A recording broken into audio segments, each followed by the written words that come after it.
नमस्कार, मैं captain Sakya. Hind model school के डिजिटल क्लास में एक बार फिर आपका स्वागत है। चलिए देखते हैं, आज एक्टिव से पैसिव के बारे में बताएंगे, जिसमें हम इस टू M2 R2 के साथ चेंज करने के बारे में समझेंगे। देखिए, सबसे पहले समझते हैं, जो इस टू है, M2 है, R2 है, ये तो एक्टिव वॉइस के सेंटेंस में आपको मिलेगी।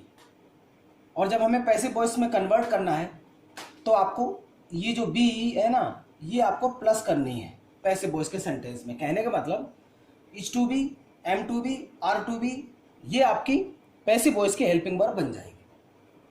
तो देखिए कैसे बनाते हैं, एग्जाम्पल के अकॉर्डिंग समझते हैं हम। I am to beat you, तो इसका पैसिव वॉइस बनेगा। इसमें आई एम टू किसके अकॉर्डिंग आया? सब्जेक्ट आई के अकॉर्डिंग आया। अब ये जो ऑब्जेक्ट है, इसको सब्जेक्ट के रूप में यहाँ पे आप ले आओगे, आप ले आए यू, तो यू के अकॉर्डिंग आपको इनमें से चूज करनी है helping verb.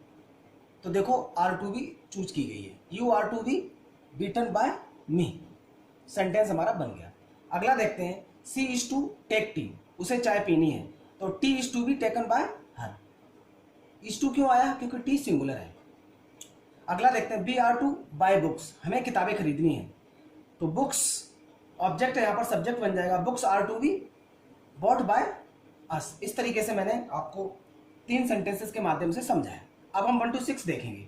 Seema is to bring new books, इसका पैसिव वॉइस बनेगा न्यू बुक्स, क्योंकि ये न्यू बुक्स है ना, ये ऑब्जेक्ट यहाँ पे आके सब्जेक्ट बन जाएगा। न्यू बुक्स R2 भी ब्रॉट बाय सीमा। पहला सेंटेंस हमारा इस तरीके से कंप्लीट हुआ। दूसरा सेंटेंस देखते हैं, जब हमारा अफर्मेटिव नेगेटिव हो जाएगा तो ये पैसिव वॉइस वाला भी नेगेटिव हो जाएगा। Seema is not to bring new books, तो इसका बन जाएगा new books are not to be brought by Seema. अगला देखते हैं, इंटेरोगेटिव।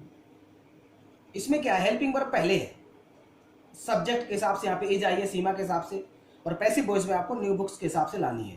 तो न्यू बुक्स के हिसाब से क्या चल रही है? R2 भी चल रही है, तो उसी के हिसाब से देखते हैं आप। Is Seema to bring new books, इसका बन जाएगा passive are new books to be brought by Seema. अगला देखते हैं, इंटरोगेटिव नेगेटिव। में क्या है? सिर्फ सब्जेक्ट के बाद आपको नॉट लगाना है। Is Seema not to bring new books, इसमें क्या हो जाएगा? Are new books not to be brought by Seema. जब हमारा प्रश्नवाचक शब्द से स्टार्टिंग होता है तो वही प्रश्नवाचक शब्द हमारे पैसिव वॉइस के सेंटेंस में भी होता है। जैसे when is Seema to bring new books, when are new books to be brought by Seema. अगला देखते हैं, when is Seema not to bring new books, तो इसका इंटरोगेटिव नेगेटिव करोगे तो क्या है? सब्जेक्ट को आर नॉट, इसमें सब्जेक्ट क्या है? न्यू बुक्स चल रहा है। तो देखिए, when is Seema not to bring new books, इसका बन जाएगा when are new books not to be brought by Seema. अगला देखते हैं, हु के according. Who is to teach her brother, मतलब कि उसके भाई को किसको पढ़ाना है। तो देखो इसका बनेगा, हु को तुरंत बाय हुम में कन्वर्ट करते हैं, बाय हुम इज। अब ये हर ब्रदर क्या है? ऑब्जेक्ट है, ये यहाँ पर क्या बन जाएगा? सब्जेक्ट बन जाएगा। तो by whom is her brother to be taught, ये हमारा पहला सेंटेंस हु वाला बना। अब इंटरोगेटिव नेगेटिव देखते हैं हु के साथ। Who is not to teach her brother, तो इसका हो जाएगा by whom is her brother not to be taught. कहने का मतलब आपको हर ब्रदर के हिसाब से क्या लगानी हो रही है? इज। उसके बाद में सब्जेक्ट के बाद जब नॉट है, जब सब्जेक्ट है हमारा तो नॉट लग जाएगा इसके बाद में, इस तरह से।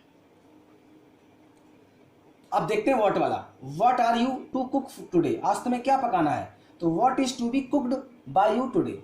मैंने पहले ही बताया, व्हाट के साथ हमेशा किसी टेंस की बात हो, किसी भी प्रकार के सेंटेंस की बात हो, आपको व्हाट के साथ टेंस के अकॉर्डिंग सिंगुलर हेल्पिंग वर्ब का यूज करना है, जैसे कि यहाँ पर इज टू बी किया गया है।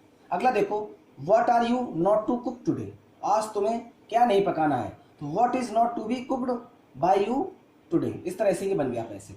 जिसके साथ देखते हैं, which letter are they to write, तो इसका पैसिव वॉइस बन जाएगा which letter is to be written by them. कहने का मतलब ये जो सब्जेक्ट है ये ऑब्जेक्ट की जगह पर चला गया, और आपको जो हेल्पिंग वर्ब यूज करनी है वो लेटर के हिसाब से करनी है यहाँ पर। अगला देखते हैं, इंटरोगेटिव नेगेटिव। विच के साथ, which letter are they not to write, उनको कौन सा पत्र नहीं लिखना है, तो which letter is not to be written by them. अगला देखते हैं, हाउ मैनी और हाउ मच के हिसाब से। मैंने हाउ मैनी का एग्जाम्पल दिया है, आप इसके अकॉर्डिंग समझ लेना। How many toys are you to sell, तुम्हें कितने खिलौने बेचने हैं। तो how many toys are to be sold by you, जब इस तो क्या होगा, how many toys are you not to sell, इसका बन जाएगा passive, how many toys are not to be sold by you. Thanks for watching my video.